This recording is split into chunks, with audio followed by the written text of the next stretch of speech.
Compañeros, buenas noches. Buenas noches. ¿Quién me habla? Tu conciencia. ¿Tú eres mi conciencia? ¿Y es bueno que yo esté en esta clase o no? Obvio. ¿Cómo se llama mi conciencia? ¿Pepita Grilla?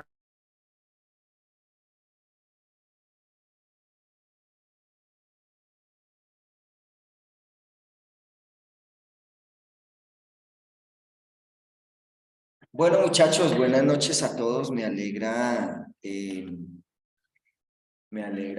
poderlos ver de nuevo en esta última clase que tenemos oficialmente.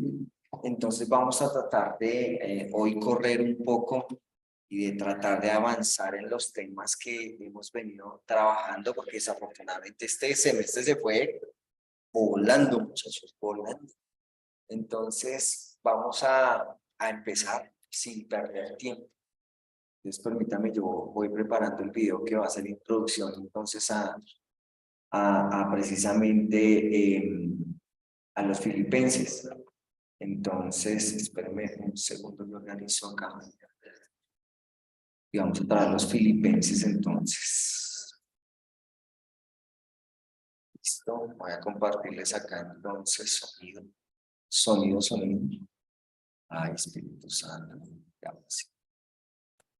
Listos, entonces empecemos.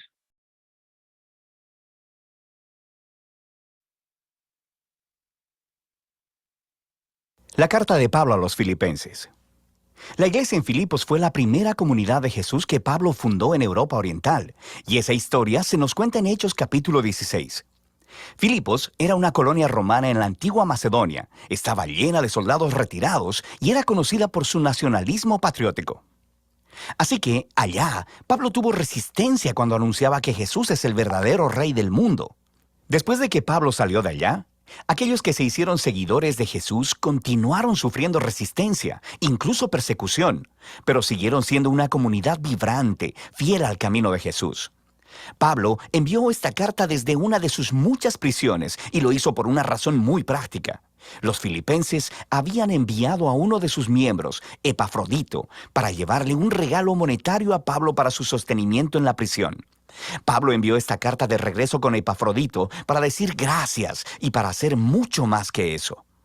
El diseño de esta carta no desarrolla una sola idea de principio a fin, como muchas de las otras cartas de Pablo. Más bien, Pablo ha reunido una serie de ensayos cortos, reflexivos o bocetos, y todos giran alrededor del centro de gravedad de esta carta, un poema en el capítulo 2. Este recuenta artísticamente la historia de la encarnación del Mesías, su vida, muerte, resurrección y exaltación. Luego, en cada uno de los bocetos, Pablo tomará palabras o ideas claves de ese poema para mostrar que el vivir como cristiano significa ver tu propia historia como una expresión viva de la historia de Jesús. Así que Pablo inicia la carta con una oración de acción de gracias y agradece a Dios por la generosidad de los filipenses por su fidelidad y expresa su confianza de que la obra transformadora que Dios ha empezado en ellos continuará mostrándose en más de esas hermosas expresiones de fidelidad y amor. Y Pablo luego se enfoca en la preocupación más obvia de ellos en ese momento, que es su condición en la prisión. Estar en una prisión romana no era algo fácil, pero paradójicamente había resultado en algo bueno para extender las buenas nuevas acerca de Jesús. Todos los guardias romanos, los administradores, todos saben que Pablo está en prisión por anunciar a Jesús como el Señor resucitado. Y su aprisionamiento ha inspirado confianza en otros cristianos para hablar de Jesús más abiertamente. Y Pablo es optimista de que será liberado de la prisión, pero es posible que sea ejecutado. Y mientras reflexiona en esto, dice que realmente no sería tan malo, porque para mí, dice Pablo, vivir es el Mesías y morir es ganancia. Para Pablo, su vida en el presente y en el futuro es definida por la vida y el amor de Jesús por él. Así que, si es ejecutado, eso quiere decir que estará con Jesús, lo que sería grandioso para él. Y si es liberado, significa que puede seguir trabajando para empezar más comunidades de Jesús, lo que sería mejor para las demás personas. Y esto es lo que él espera que suceda. Y nota cómo funciona este flujo de pensamiento. Morir por Jesús no es el verdadero sacrificio para Pablo. Más bien, es permanecer vivo para servir a otros.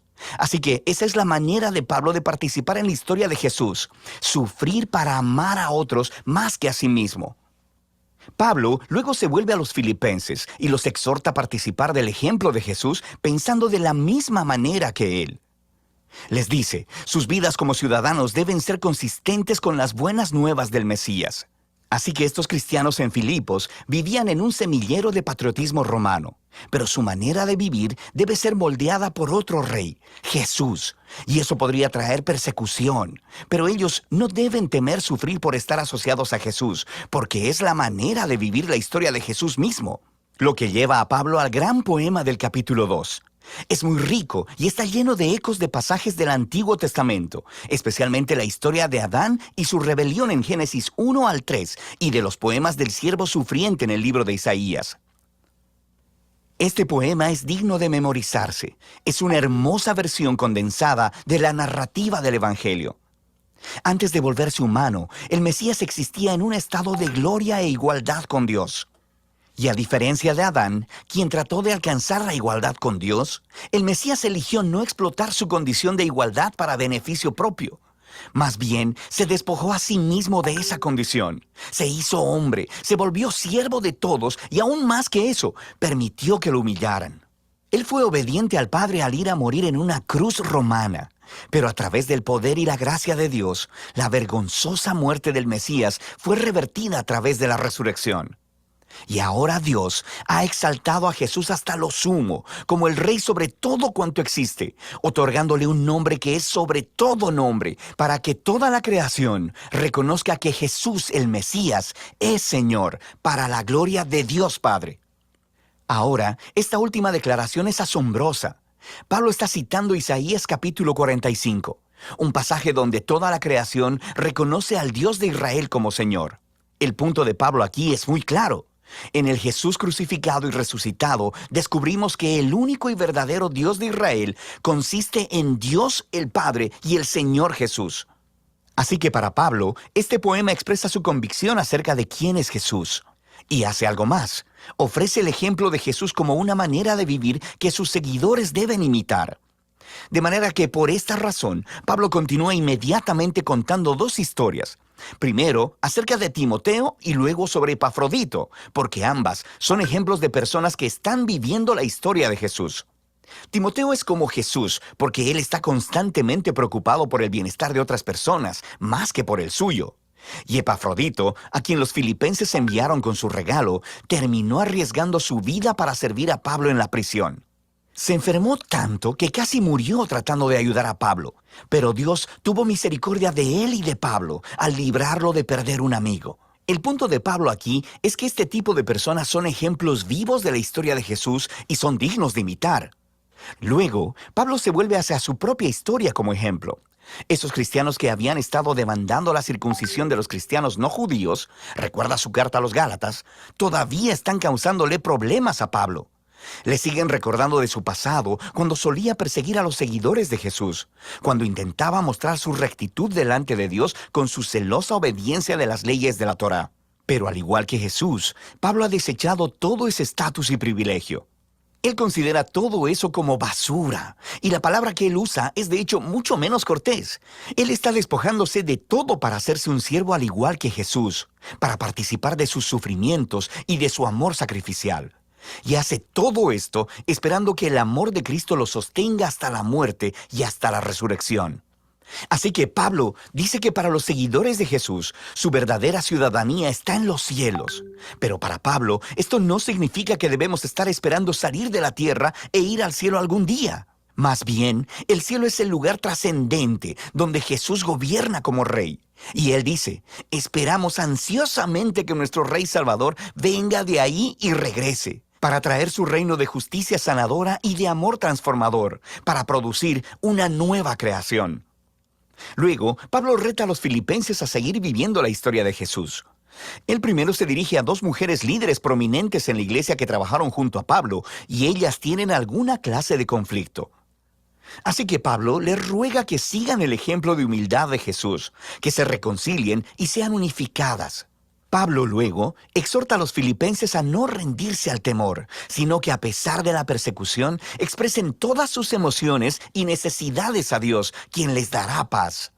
Y esa paz, dice Pablo, viene al enfocar sus pensamientos en lo que es bueno, verdadero y amable. Siempre hay algo por lo que podrías quejarte, pero un seguidor de Jesús sabe que todo en la vida es un regalo, y podemos elegir ver la belleza y la gracia en cualquier circunstancia de la vida. Lo que lleva a Pablo a su conclusión. Él agradece una vez más por el regalo sacrificial de los filipenses y quiere que sepan que sus prisiones, sus tiempos de pobreza, no son verdaderas dificultades para él. De hecho, se convirtieron en sus mejores maestros, mostrándole que no importan sus circunstancias. Él ha aprendido el secreto del contentamiento, la simple dependencia en aquel que lo fortalece. Pablo ha llegado a ver su propio sufrimiento como una participación en la historia de Jesús. La carta a los filipenses nos da un vistazo único en el corazón y la mente de Pablo. Él veía su vida entera como una representación de la historia de Jesús. Y en esta carta puedes sentir su conexión cercana con Jesús, su conciencia de que el amor y la presencia de Jesús están más cercanos a él que su propia piel, y que eso es lo que le da esperanza y humildad en sus horas más oscuras. Así que Pablo nos muestra que conocer a Jesús es siempre un encuentro personal y transformador, y que esa es la clase de Jesús al que Pablo invita a los demás a seguir. Y de eso se trata la carta de Pablo a los filipenses.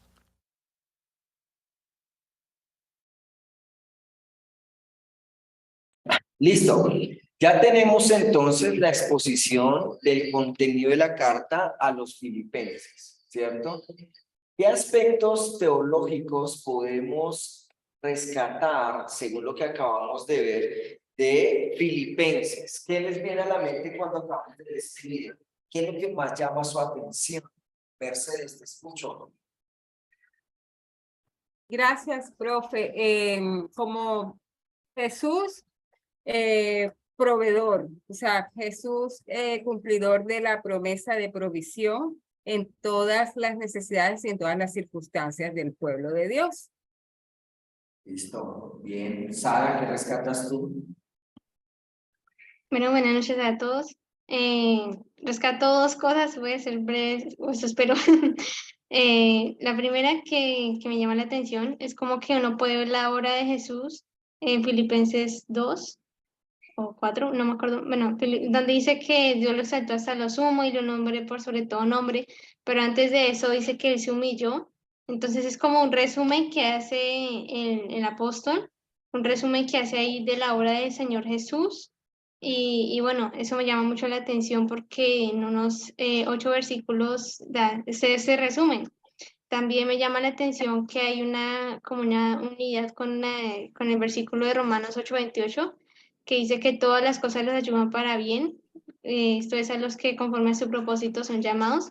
Eso es una unidad con lo de todo lo puedo en Cristo que me fortalece, como para mí el vivir es Cristo y el morir es ganancia. Sé vivir en la escasez y en la prosperidad o en la abundancia. Todo eso es básicamente decir, en las buenas y en las malas, Dios es bueno, en las buenas y en las malas, Dios me fortalece, Él está ahí presente. Entonces, eso resalto. Ok. Me imagino que en tu primera parte te referías a el siervo sufriente, ¿no? Usted sabe que la referencia de Isaías sobre el siervo sufriente cabe muy bien para hablar del servicio.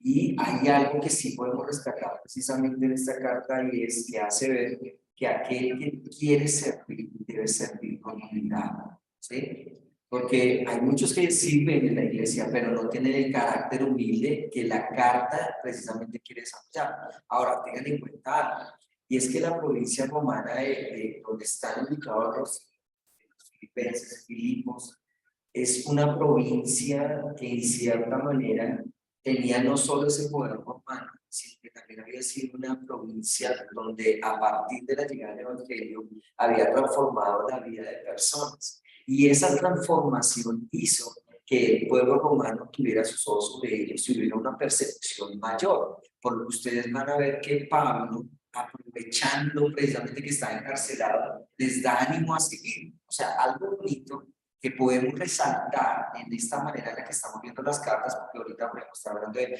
fecha de composición, de estructura, eso lo van a ver más adelante con más lectura, ¿sí? Pero aquí, ¿qué es lo que importa? Resaltar el mensaje teológico de cada una de las cartas. Usted se ha dado cuenta.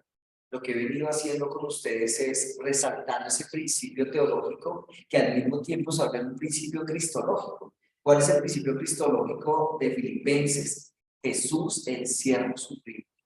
Ese que sufrió y que es capaz de darnos la potestad de poder resistir en medio de la persecución romana, porque no podemos salir del contexto histórico. Y estoy de acuerdo con lo que ustedes acaban de decir en cuanto a que definitivamente hay una intención de Pablo en la escritura de decir que si Jesús pasó por todo esto, tranquilos, ¿sí? Si Jesús fue perseguido y llevado hasta la muerte, tranquilos, ¿sí? Entonces, si yo estoy en la cárcel, tranquilos. Pero también hay un carácter muy bonito de Pablo y es ese agradecimiento que él tiene precisamente por los detalles que la iglesia le hace llegar en tiempos de cautiverio, ¿sí? Entonces vemos también una iglesia preocupada por su maestro, pero una iglesia a la vez generosa, que en medio de la calamidad y la tempestad que pueda pasar, invita, ¿cierto?, en un momento determinado a mostrarnos cómo uno puede bendecir a esas personas que han sido importantes en el desarrollo de la palabra. Ahora, hay algo también que resalto y es esa carta humana que muestra que hay dos mujeres agarradas de las mechas por teología muy seguramente, y él les dice, esperen de crisis, hagan las cosas pausadas, acuérdense quién la llamó, quién la reúne, quién es Cristo para ustedes. Eso muestra precisamente esa cosa humana que puede pasar en el desarrollo de las iglesias, ¿sí o no? Más por las mujeres. Entonces, sí, ya se les salió el machista, ese feminista tenía que brotar. Entonces, tomando las cosas en serio, es importante que nosotros podamos entender ese sentido humano de Pablo tratando de enseñar teología a partir del contexto de cada una de las iglesias a las cuales escribió. O sea, eso es algo muy bonito, sí, es algo muy especial. Dime, Mercedes. Gracias, profe. Eso que dijiste, eso último, que tratando de enseñar teología también a través de él mismo, o sea, Pablo traslada su experiencia con el Señor y cómo el Señor le ha retribuido para alentar a los filipenses que también serán retribuidos. Entonces, la experiencia espiritual se la traslada, por decirlo de alguna forma, a los filipenses en una experiencia material, porque él dice, yo he servido al Señor y tengo la retribución en el cielo, las riquezas, la provisión, y ustedes que me han servido a mí económicamente también entonces serán retribuidos. Exacto. O sea, ¿qué es lo importante resaltar en este tipo de cartas? Esa composición que él tiene a partir de su propia experiencia teológica y a partir del contexto que precisamente las iglesias están viviendo. Que eso es lo que a veces perdemos y dejamos de ser objetivos y a veces terminamos enseñando cosas que no tienen nada que ver con el contexto de la carta. Por eso es importante conocer qué era lo que realmente pasaba. Y eso es lo que me gusta, por ejemplo, de esta serie de videos, que trabaja mucho el contexto y a partir del contexto podamos conocer realmente cuál era el sentido y la intención del autor y de la escritura. ¿Listo? Por cuestión de tiempo, vamos a ir al otro video. ¿Listo? Ahora, ¿hasta dónde alcanzamos hoy a ver esto? Entonces, vamos a ver ahora Colosenses. ¿Listo? Permítanme un segundo, ya lo voy a compartir y vamos a ver entonces rápidamente cómo decía una ejemplo.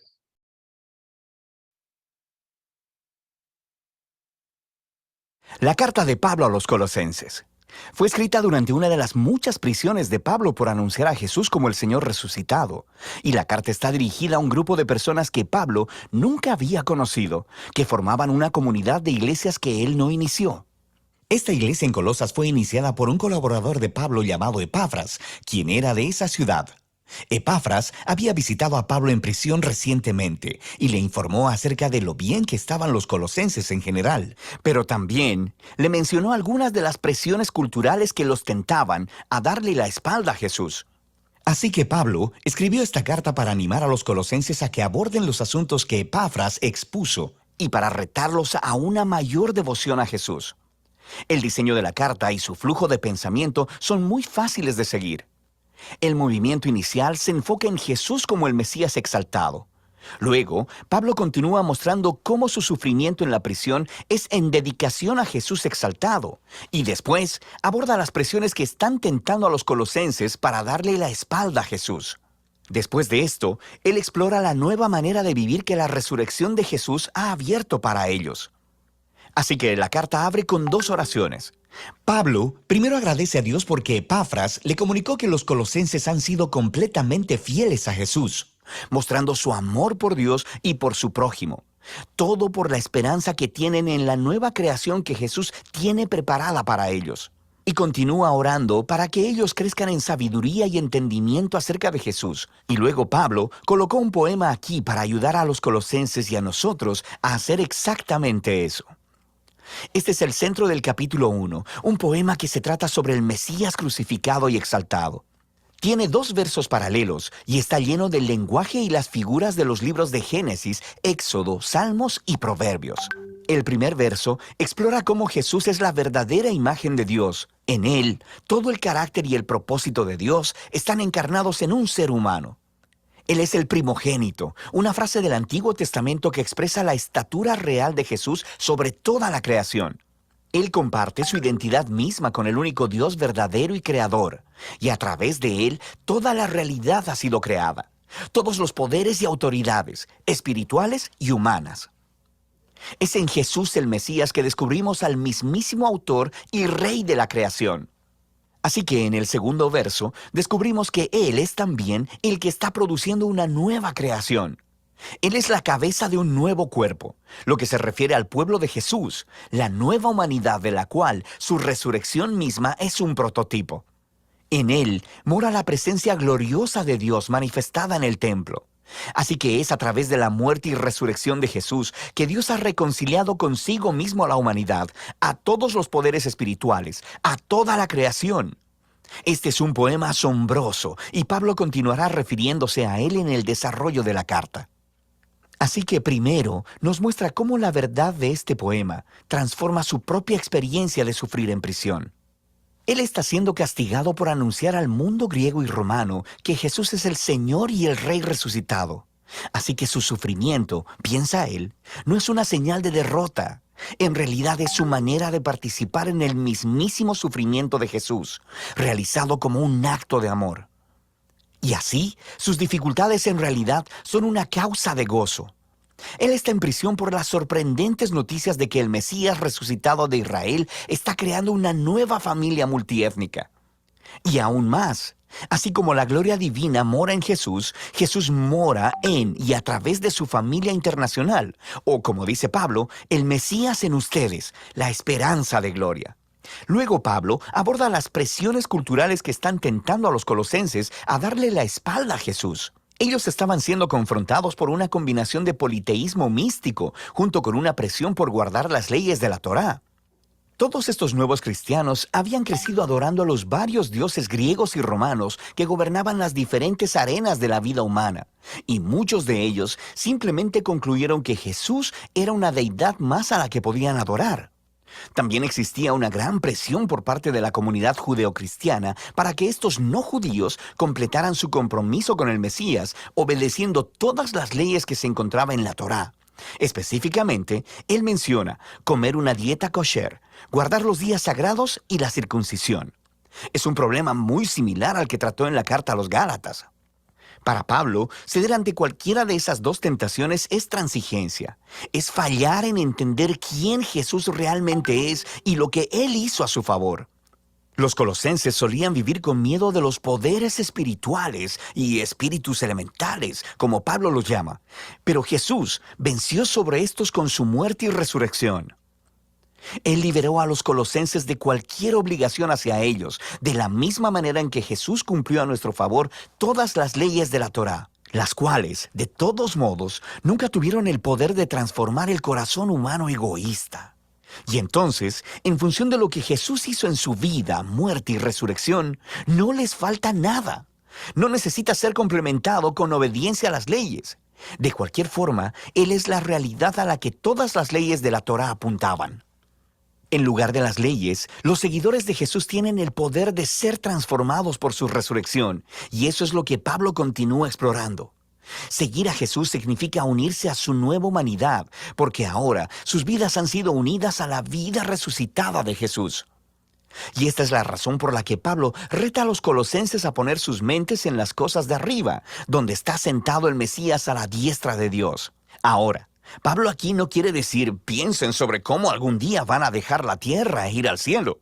Más bien, los cielos son el lugar trascendente desde donde Jesús gobierna ahora sobre toda la creación, y desde allí Él regresará un día para transformar todas las cosas. O, como dice Pablo, cuando el Mesías, que es vuestra vida, sea revelado, ustedes también serán revelados con Él en gloria. De manera que Pablo los reta a vivir en el presente como la nueva clase de humanos en los que un día se convertirán. Él usa la imagen de la vieja humanidad de ellos, caracterizada por una sexualidad distorsionada y una manera destructiva de hablar. Para los cristianos, esa humanidad murió con Jesús y ha sido reemplazada por la humanidad nueva de Jesús, la cual se caracteriza por la misericordia y la generosidad, por el perdón y el amor. Y esta humanidad trasciende las fronteras étnicas y sociales de nuestro mundo para crear, en las palabras de Pablo, un pueblo donde no hay griego ni judío, circunciso o incircunciso, esclavo o libre, sino que el Mesías es todo y en todos. Luego Pablo se pone muy práctico y le muestra a los colosenses cómo esta nueva humanidad podría lucir en el hogar romano del primer siglo, el cual era una institución realmente autoritaria, donde el patriarca tenía el poder sobre la vida y la muerte de su esposa, hijos y esclavos. Pero así no debía ser en el hogar cristiano. Aquí, el Jesús resucitado es el verdadero Señor. Así que en el Señor, la esposa le permite a su esposo hacerse responsable de ella, y el esposo está sujeto a Jesús al amar a su esposa y poner el bienestar de ella delante del suyo. En un hogar donde Jesús es Señor, los niños no son objetos, sino que son guiados a la madurez y al respeto, y los padres deben criar a los niños con paciencia y entendimiento. Los cristianos que son esclavos deben honrar a sus amos humanos, precisamente porque ellos no son el verdadero amo, sino Jesús. Y los cristianos que tienen esclavos deben entender que este esclavo no es su propiedad, sino más bien un compañero del cuerpo de Cristo que debe ser honrado y recibido en amor. Y aquí Pablo está caminando en una línea muy delgada. Él está moldeando la institución romana más básica alrededor de Jesús, quien gobierna el mundo con su amor sacrificial. Así que, aunque Pablo no abolió la estructura del hogar como tal, el Mesías exaltado demanda que ella sea transformada hasta el punto de ser casi irreconocible para cualquier romano que viva en Colosas. Puedes ver esto más claramente en la conclusión de la carta. Después de una petición de oración, Pablo aplica estas instrucciones sobre los amos y esclavos cristianos, y descubrimos que Tíquico es el que llevará y leerá esta carta a los colosenses. Y él está acompañado de un tal Onésimo, quien era un ex esclavo de un cristiano colosense llamado Filemón.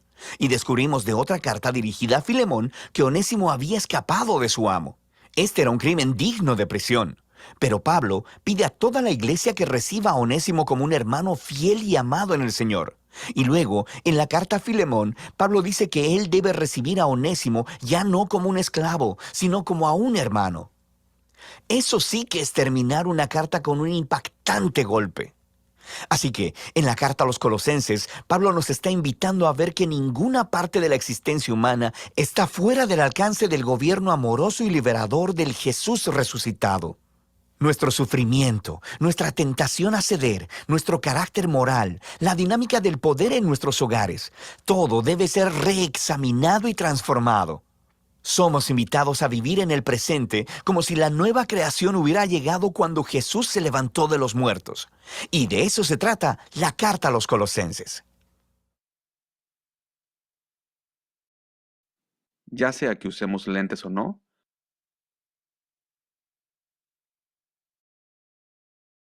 Bueno, aspectos importantes que hayan llamado su atención de la carta, John Alexander. Buenas noches, profe, compañeros, ¿me escuchan? Sí, Sí, perfecto. perfecto. Ah, bueno. Pues algo que me llama la atención es el tema de el siervo sufriente y cómo Pablo también participa de ese sufrimiento y sobre todo el contraste que hay con la predicación del evangelio ahora, porque ahora es pare de sufrir.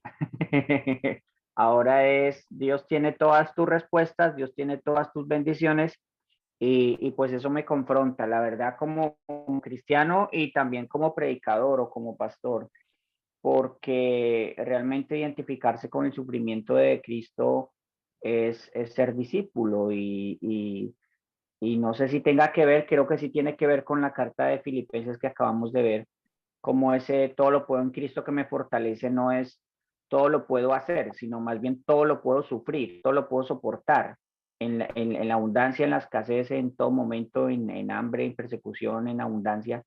Creo que eso me llama la atención, el tipo de teología que predicaba Pablo y el tipo de teología que se está predicando ahora me confronta. Muy bien. Jamie, cuéntamelo. Profe, dos aspectos que me llaman mucho la atención. Es como la presentación de cómo el apóstol presenta a Cristo a la iglesia de Colosas, como la imagen del Dios invisible, el primogénito, dice, y también es como esa parte muy cristológica que coloca y dice que la cabeza de la iglesia es Cristo, lo cual le da como una apertura a todo lo que se da en el pasar de la carta. Y como segundo aspecto, la forma como invita a la iglesia a vivir con nuevos comportamientos que lo hagan diferente a la sociedad en la cual está, al contexto social en el cual se encuentra, que como lo podemos aplicar también en este tiempo, es un llamado que sigue permanente para nosotros como iglesia del Señor, porque la familia está constituida, los deberes cristianos y los comportamientos que deben identificar a la iglesia o al pueblo de Dios. Entonces, como esos dos aspectos. Súper. Ustedes tienen que encontrar en la teología de Pablo, pero sobre todo en el escrito de sus cartas, cómo las personas, como ustedes vieron, ¿cierto? Que había en esta iglesia particularmente una influencia griega, pero sobre todo de adoración a dioses que de una u otra manera a partir de Cristo ya no habían estado, ¿no? Y es como cuando les comparto lo que me pasó alguna vez, hice una visita y apenas me abrieron la puerta, lo primero que yo vi fue un señor así, ¿sí? Como jovencito, un muñequito así como jovencito. Y yo decía, pero venga, esta hermana ya cuántos años lleva en la iglesia. Entonces yo dije, hermana, con todo respeto, yo le quiero preguntar, ¿usted por qué todavía tiene ese muñequito ahí colgado? Entonces ella me dijo, no, es que yo un día le consagré mi vida a ese personaje y me da miedo que por tanto haga que un día me muera. Entonces, eso era más o menos lo que estaba pasando en esta iglesia y particularmente era el contexto. Había un temor implícito por dejar lo que ellos un día hablaban y conocer al nuevo Jesús, bueno, a su nuevo Dios, por llamarlo de una manera que es Cristo Jesús. Entonces eso hizo una dicotomía. Lo que nosotros vamos a ver en esta carta particularmente es cómo, de una u otra manera, a pesar de que mucha gente decía que era cristiana, tenía prácticas muy complicadas y más influencia desde lo griego y desde lo romano, al punto que tuvo que hablar diciendo, venga, usted tiene que dejar el machismo de su casa. Y usted tiene que entender que en la medida que usted haga a Cristo, ¿cierto? Usted también va a ser amado. En la medida que esta mujer sea honrada, también va a someterse a usted también, pues, a someterse a Cristo. Y después entonces habla precisamente de cómo una persona cristiana debería ser con sus subalternos en el caso de que sea un empresario, pongámoslo en el contexto de hoy, en el caso que usted siendo líder, cómo debe tratar a sus discípulos, ¿sí? No verlos como objetos, como decía la carta, sino como hermanos, ¿sí? Entonces aquí está hablando que aunque muchos tienen ciertas posiciones, todos igual somos en cuanto a Cristo, ¿sí? Eso es lo que cada uno tiene una posición diferente. Entonces, aquí vamos a ver, como decía John Alexander, la cristología de los pastores. Pastores que de pronto están acostumbrados a que la gente exalce más de lo que ve, ensalzarlo, llamémoslo así, que en un momento determinado el pastor entonces es la eminencia de la iglesia y todos tienen que sucumbir a lo que yo diga. Y eso es romper las tradiciones. Esto es decirle a un hombre machista que estaba acostumbrado a ver a su esposa como un objeto, ¿cierto? Y a sus hijos como esos que me dan la heredad, pero simplemente aquí importo yo. Y decirle, no, no, no, señores, la familia de Cristo es un nuevo modelo.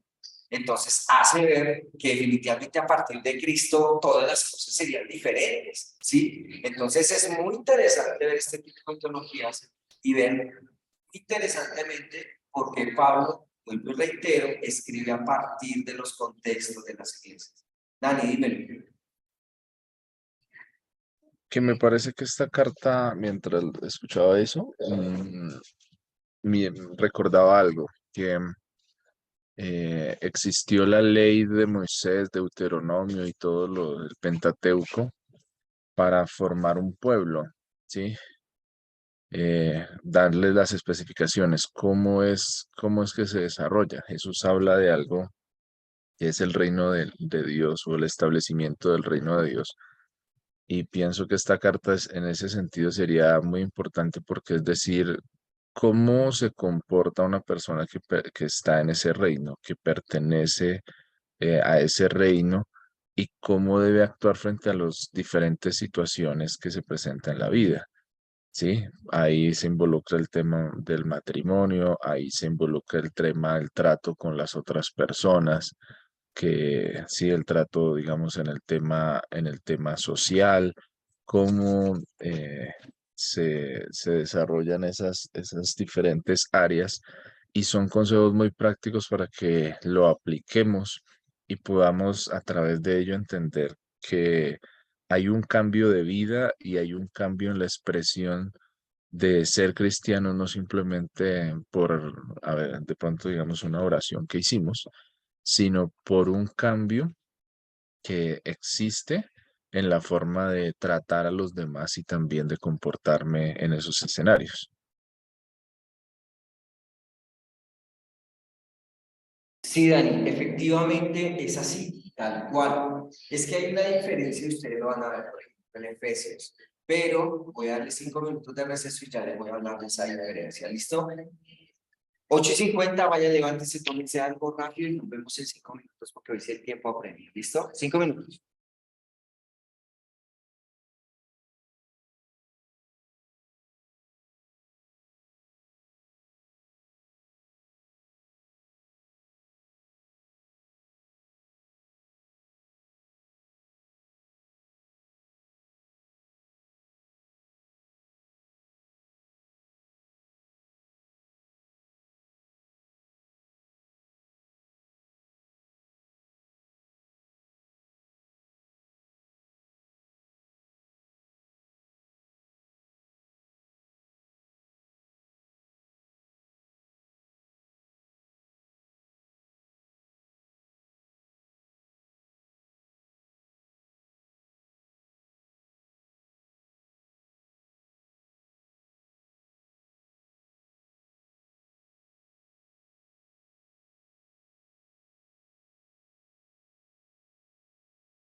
Bueno, muchachos, prosigamos con nuestra buena carrera y aprovechemos el tiempo porque los días son malos.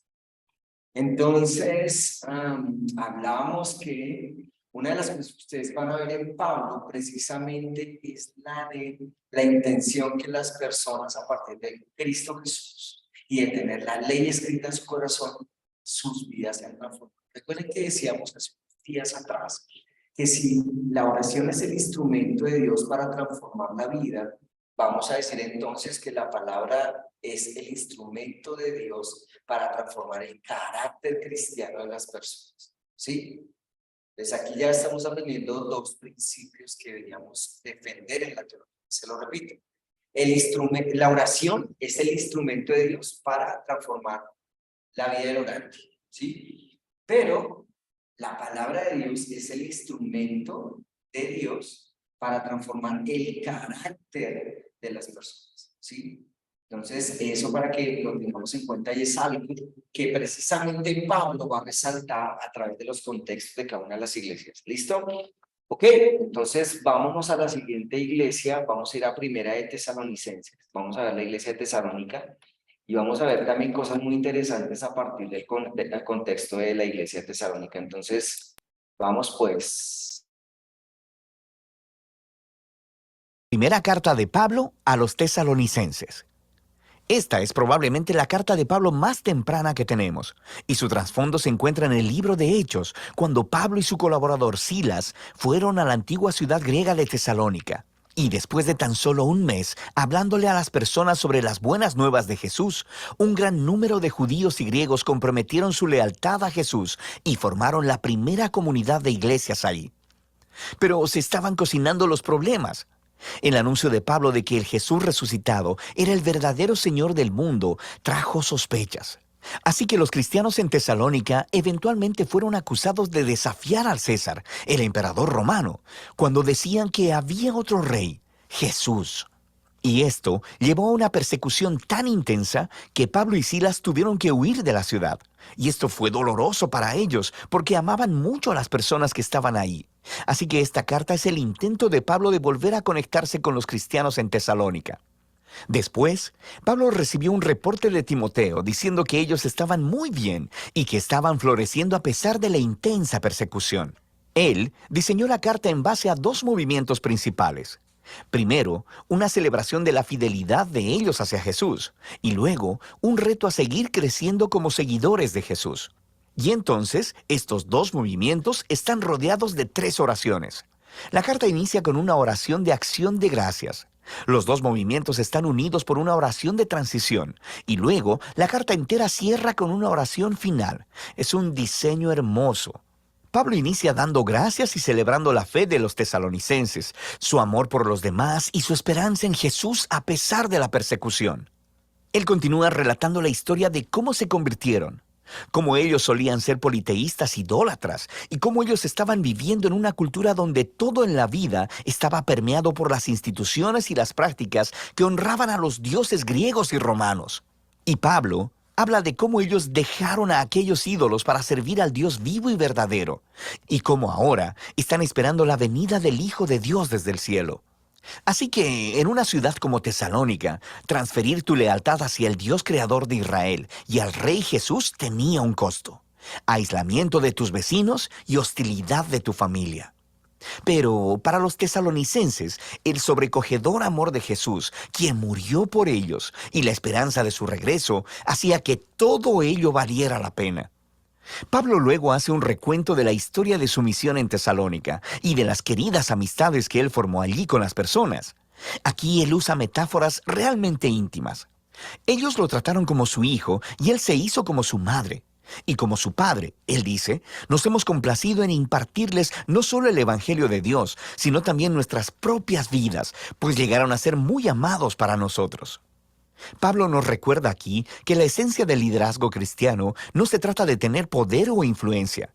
Es acerca de relaciones saludables y del servicio humilde y amoroso.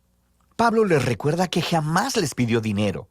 Él simplemente fue a amarlos y a servirles en el nombre de Jesús. Así que Pablo continúa reflexionándoles en la persecución que tienen en común, del mismo modo que Jesús fue rechazado y asesinado por su propio pueblo. Ahora Pablo está siendo perseguido por los judíos y los tesalonicenses están enfrentando hostilidad de sus vecinos griegos. Y Pablo obtiene un extraño consuelo al saber que los sufrimientos que juntos padecen son una manera de participar en la historia de la vida y resurrección de Jesús.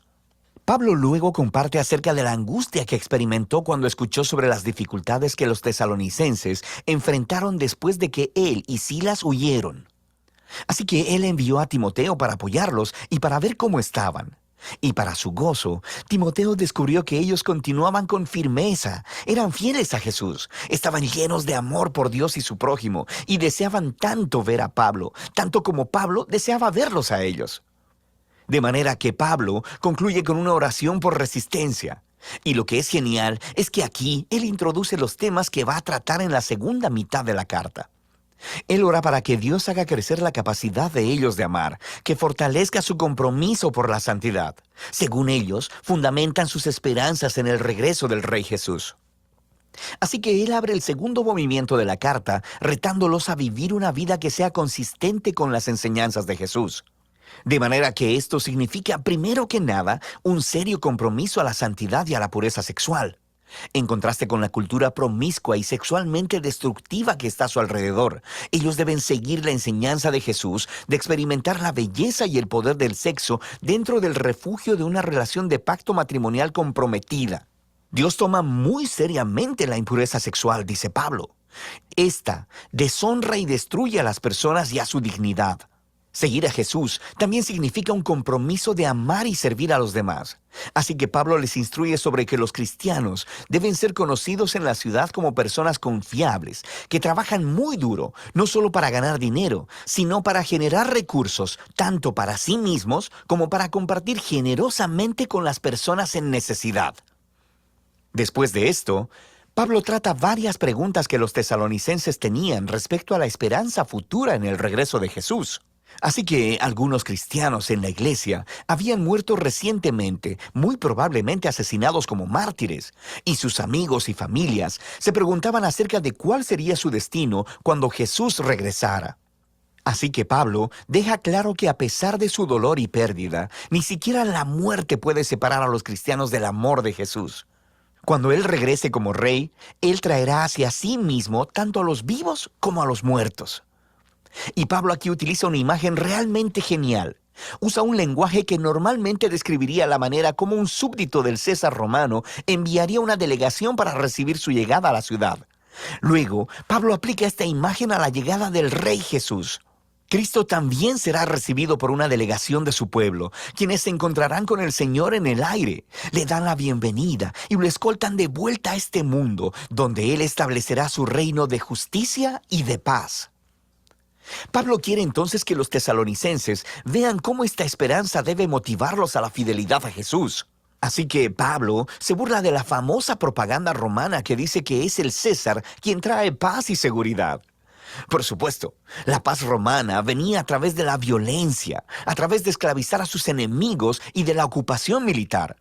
Y Pablo advierte que Jesús regresará un día como rey y confrontará esta clase de injusticia. Los seguidores del Rey Jesús deben vivir en el presente como si ese día futuro ya estuviera aquí, a pesar de la oscuridad de la maldad humana a su alrededor. Ellos deben permanecer sobrios y alertas, mientras la luz del reino de Dios resplandece aquí en la tierra, tanto como en el cielo. Pablo concluye todas estas exhortaciones con una oración de esperanza, de que Dios permee sus vidas con su santidad, que los diferencie para que sean completamente devotos y sin culpa hasta el día del regreso del Rey Jesús. Primera de Tesalonicenses nos recuerda que desde el principio, el seguir a Jesús como Rey ha producido una manera de vivir contracultural o santa, y que esto a veces generará conflicto y sospecha entre nuestros vecinos. Pero la respuesta de los seguidores de Jesús a esta hostilidad siempre debe ser el amor, enfrentando la oposición con gracia y generosidad. Y esta manera de vivir está motivada por la esperanza en el reino venidero de Jesús que ya comenzó con su resurrección de entre los muertos. Así que de eso se trata Primera de Tesalonicenses. Santidad, amor y esperanza futura. Bueno, listo. Hoy no hemos escuchado a Henry. Escuchemos a Henry. Apreciaciones, Henry.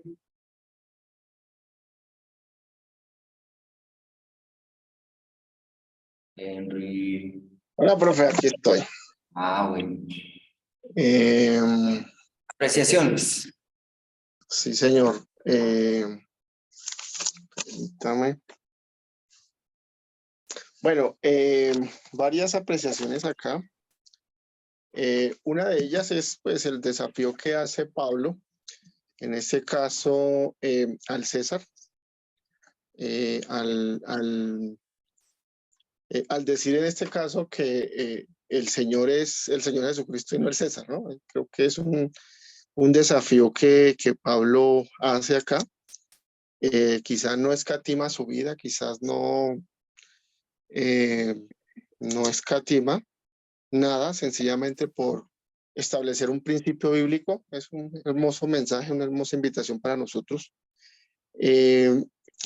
Otra cosa también que me llama la atención acerca de las relaciones de liderazgo, deja muy claro que lo importante son las relaciones saludables con las personas. No es de pronto adquirir, de pronto como su merced lo decía hace un momento, no es de pronto establecer esas relaciones jerárquicas al interior de la iglesia, sino todo lo contrario, que todos podamos estar al mismo nivel, que no haya que sacar de pronto, que no haya la necesidad de sacar cita para poder hablar con el pastor o con otra persona dentro de la iglesia.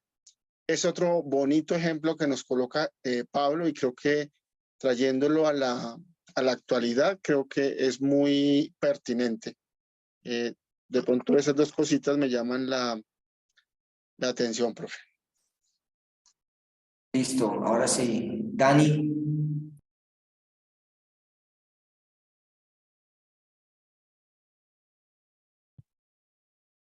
Perdón, profe.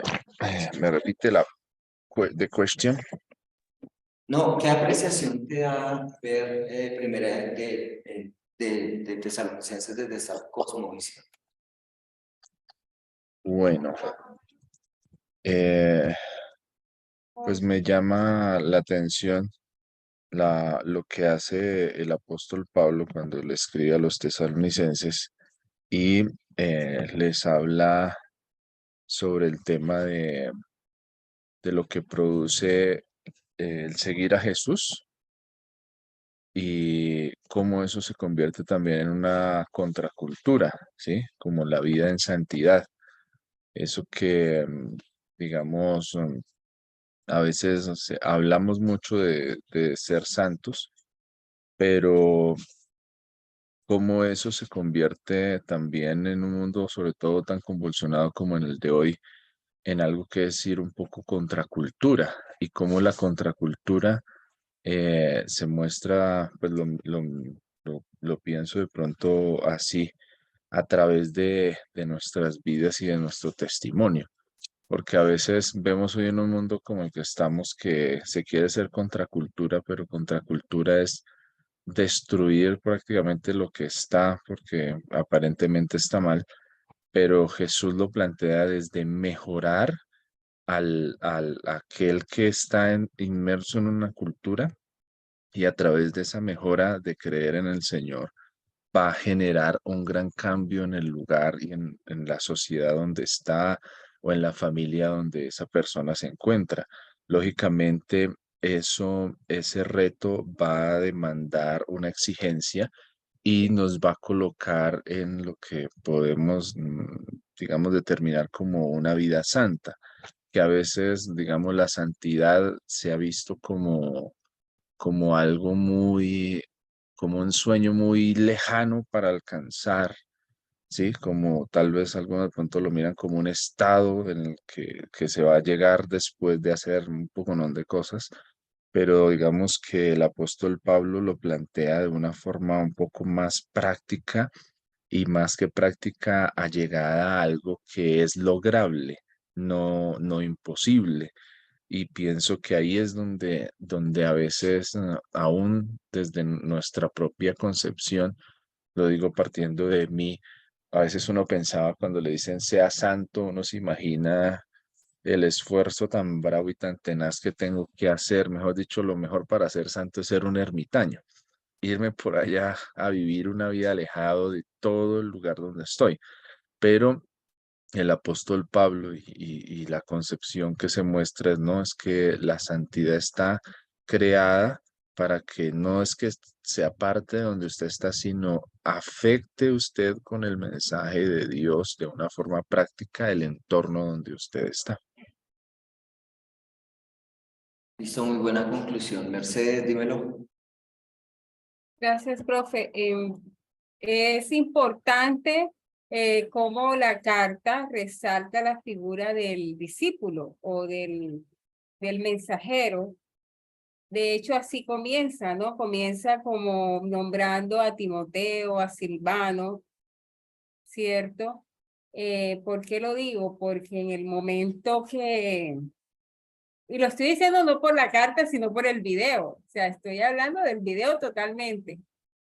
Cuando en el momento que el video relaciona a Timoteo, que da razón de cómo están funcionando las cosas, y entonces él le da esa razón a Pablo y lo tranquiliza. Y le dice, no, están bien. Entonces eso dice de esa figura del discípulo de que sabe perfectamente cuándo las cosas están bien y cuándo se está realizando efectivamente la labor, que a pesar de las circunstancias difíciles, estaban firmes los discípulos o los creyentes.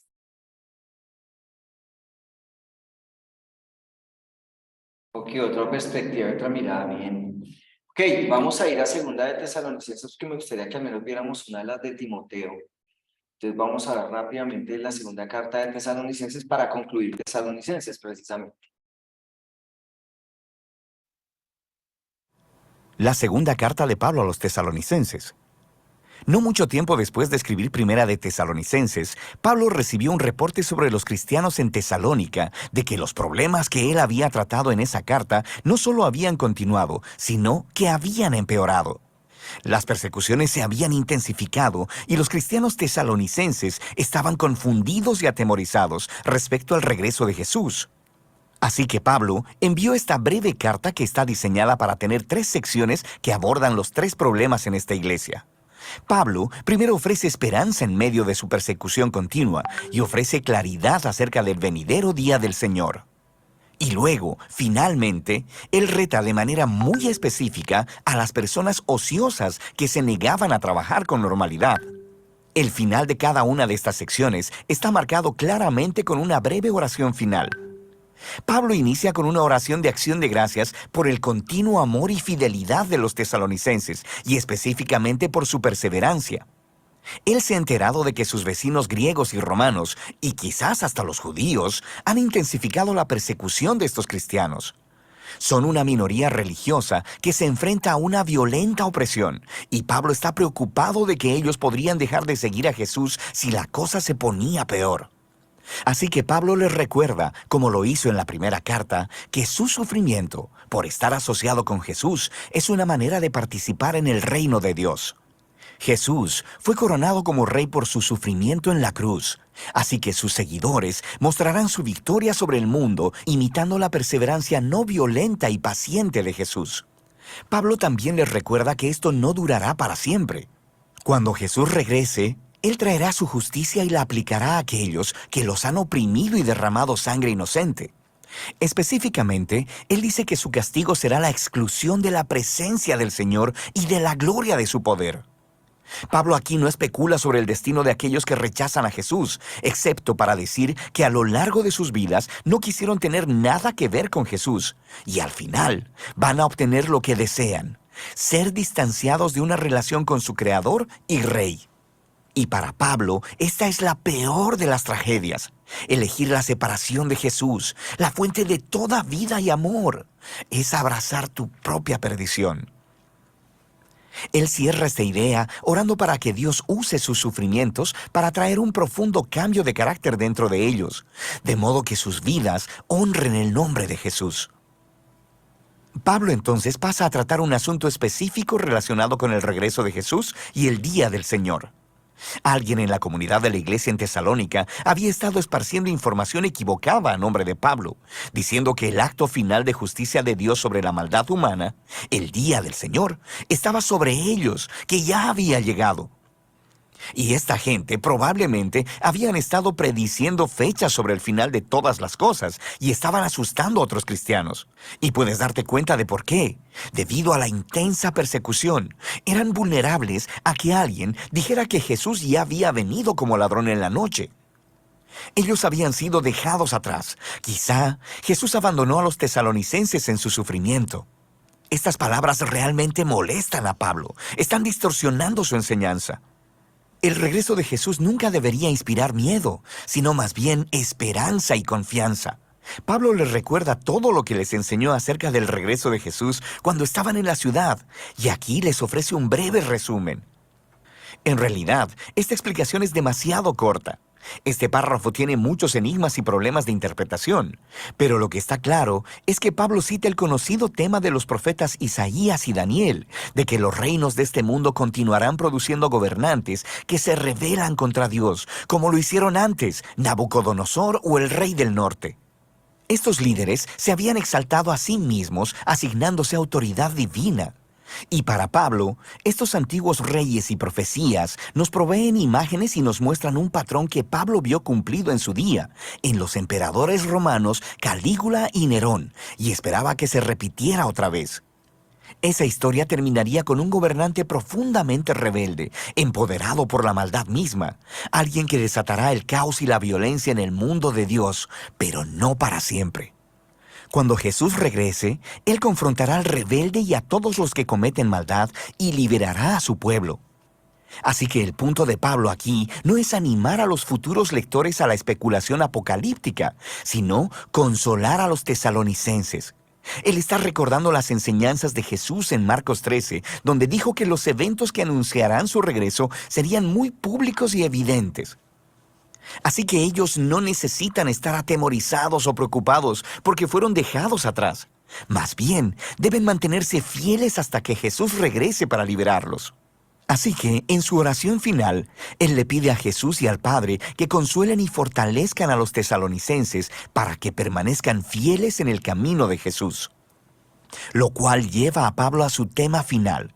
Un reto para aquellos que estaban ociosos, lo cual no significa simplemente que eran perezosos. Se está refiriendo a personas que eran irresponsables y se negaban a trabajar para sostenerse a sí mismos, resultando en vidas personales caóticas. Pablo ya había tratado este problema en su primera carta y parece que se había puesto peor. Ahora, no sabemos con certeza por qué algunas personas en esta iglesia se negaban a trabajar. Es posible que este problema estuviera conectado con el anterior. Quizá algunas personas pensaban que Jesús regresaría muy pronto, así que renunciaron a sus trabajos y dejaron de vivir su vida normal. Pero es más probable que Pablo esté hablando de un problema relacionado con una práctica de cultura romana llamada patronaje. Así que tenías personas pobres viviendo en las ciudades quienes se hacían clientes, una especie de sirvientes personales de las personas ricas, y se mantenían de su generosidad ocasional. Pero habían muchas condiciones no evidentes.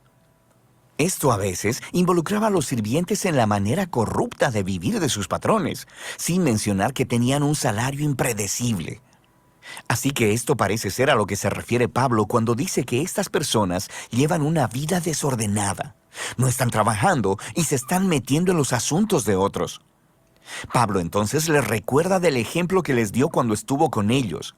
Él no les pidió de su dinero, trabajó para poder sostenerse a sí mismo y para poder servir a los tesalonicenses sin tener que cobrar. Él dice que este es el ideal. Los seguidores de Jesús deben imitar el amor sacrificial de Jesús al trabajar duro para poder proveer para sí mismos, de modo que sus vidas puedan ser de beneficio para los demás. Él concluye con una oración final para que en medio de toda su confusión y sufrimiento, Dios les conceda paz a través del Señor Jesús, el Mesías. Esta breve carta a los tesalonicenses nos ayuda a ver que la creencia de los primeros cristianos sobre el regreso de Jesús y la esperanza del juicio final no eran ideas que procuraran generar especulaciones sobre las fechas de los tiempos apocalípticos. Más bien estas creencias trajeron esperanza, inspiraron fidelidad y devoción a Jesús, especialmente para los cristianos perseguidos que se enfrentaban con violenta oposición. Así que, para las generaciones posteriores de cristianos, ya sea que enfrenten persecución o no, esta carta nos recuerda que lo que esperamos que suceda moldea aquello que motiva tu vida diaria. Y de eso se trata Segunda de Tesalonicenses.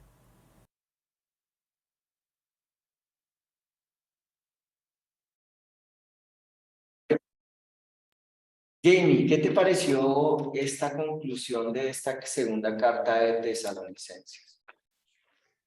Profe, tremenda la conexión que hay en las dos cartas, ya que esta enfatiza en los problemas que ya se habían tratado y que vuelven a suceder dentro de la iglesia, y es muy bonito como ver la línea que el apóstol Pablo le da en su contenido. Me parece extraordinario la parte de la esperanza, de la persecución y cómo la esperanza debe estar en medio de lo que se espera de que Cristo va a hacer por su iglesia.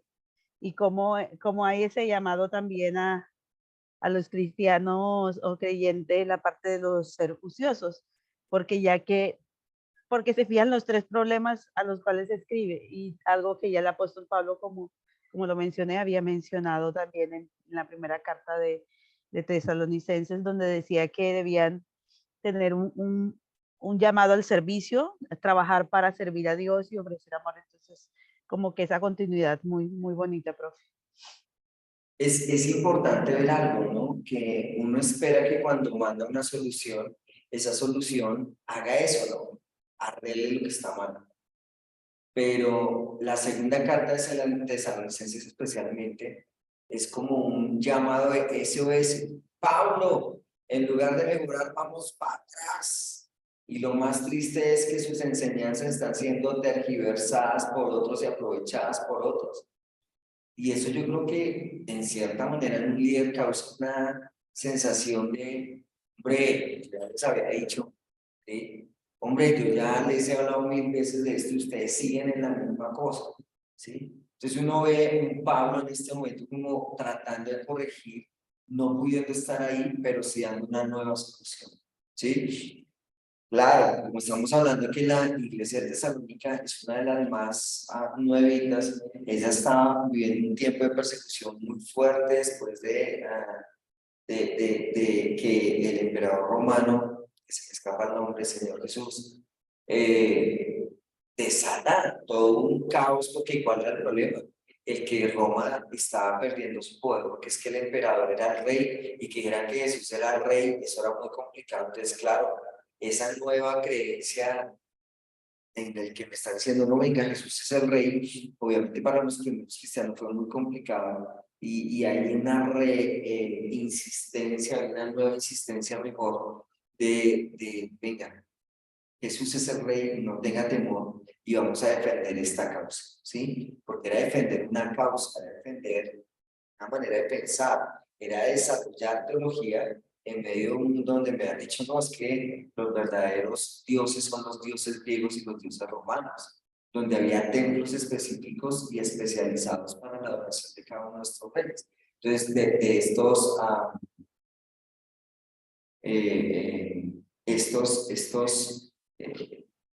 digamos que estas nuevas teologías, estas nuevas maneras de pensar, rompía definitivamente las creencias y las tradiciones de aquellos que habían tomado su decisión por Jesús. Entonces, es realmente una carta muy interesante de un líder que realmente lo que quiere en un momento determinado es realmente decirles Jesús es el camino.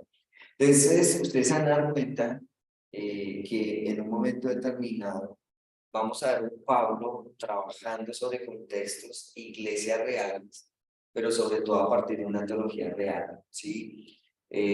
Muchos han tomado el cristianismo como una religión más, como algo que se desprendió del judaísmo, y resulta que no. Y es lo que vamos a ver, por ejemplo, en Efesios 6, cuando el mismo Pablo habla de la coraza de justicia. La coraza protege el corazón, que va a proteger el corazón del creyente. La ley de Dios en su vida y en su corazón, ya no escrita en tablas, como se escribió la ley de Moisés o el Decálogo, sino ahora escrita, como decía Ezequiel, en sus corazones. Y el tenerla escrita en sus corazones iba a causar el efecto de que sus vidas fueran diferentes. ¿Listo? Entonces, bueno, muchachos, ya no alcanzamos a la primera carta de Timoteo y segunda y en adelante. Pero pues yo espero que con lo que pudimos avanzar ustedes entiendan una preocupación de un líder porque sus discípulos vivan una vida realmente transformada por el poder de la palabra y de Cristo resucitado. Esa es la cristología de la mayoría de las cartas de Pablo. ¿Listo? Entonces, bueno, fue un placer haber estado con ustedes en este semestre. Pido a Dios que sigan juiciosos, avanzando en su carrera. Si no nos encontramos el próximo semestre, pues los llevaré en mi corazón, en mis oraciones. Y bueno, espero en Dios aprendan muchas cosas y realmente se gradúen teólogos siendo teólogos. Eso es mi anhelo más grande, más sincero por ustedes. Bueno, entonces nos vemos la próxima semana ya en parcial. Las cosas serán pues ya finales y de verdad me alegro de estar con ustedes este semestre. Bueno, entonces los bendigo y nos veremos confiando en Dios por el camino. ¿Listos? Despórtense juiciosos. Nos hablamos. Bendiciones a todos. Bueno. Profe, muchísimas gracias Muchas también. gracias por todo, profe. Vale. No, profe, Gracias, quedan profe. 6 minutos de palabras. Por favor. Por favor. Así que, bueno, empiezo yo, ¿no? A darte las gracias por el conocimiento que tienes. Yo le doy gloria a Dios por eso y también por habernos transmitido, pues a pesar del corto tiempo, como dices tú, fue bastante fructífero esa transferencia de conocimiento que serán como unas semillas, porque pues la manera como contextualizas la historia bíblica del Nuevo Testamento es determinante y única. Entonces, te felicito por eso y que puedas esa técnica de verdad emplearla siempre, siempre, siempre, siempre. Y bueno, te bendigo, pues. Gracias. Vale, gracias, mi querida Mercedes. Entonces, bueno, los bendigo y confiando en Dios, nos vemos en el examen. ¿Listo? Trataré de ser muy puntual con lo que hemos trabajado. Trabajé mucho el tema de la cristología de las cartas que pudimos ver. ¿Listo? Eso es en lo que yo haré énfasis, en las cristologías, en las enseñanzas de al menos las cartas que vimos. No les voy a preguntar las que no vimos porque no sería justo. Entonces, enfóquense en la cristología de las cartas, del contexto histórico y la cristología de cada una de las que pudimos ver. Entonces, recuerden que vamos a trabajar hasta precisamente la segunda carta de Tesalonicenses. ¿Listo? Desde, obviamente, Hechos de los Apóstoles, desde Romanos. ¿Listo? De pronto trabajamos algo de Hechos, pero no creo, sobre todo de Romanos a segunda de Tesalonicenses. ¿Listo? Entonces, cualquier cosa, hablamos. Bendiciones a todos, juiciosos. Gracias, profe. Profe, muchas gracias por todo. Gracias, profe. Bendición.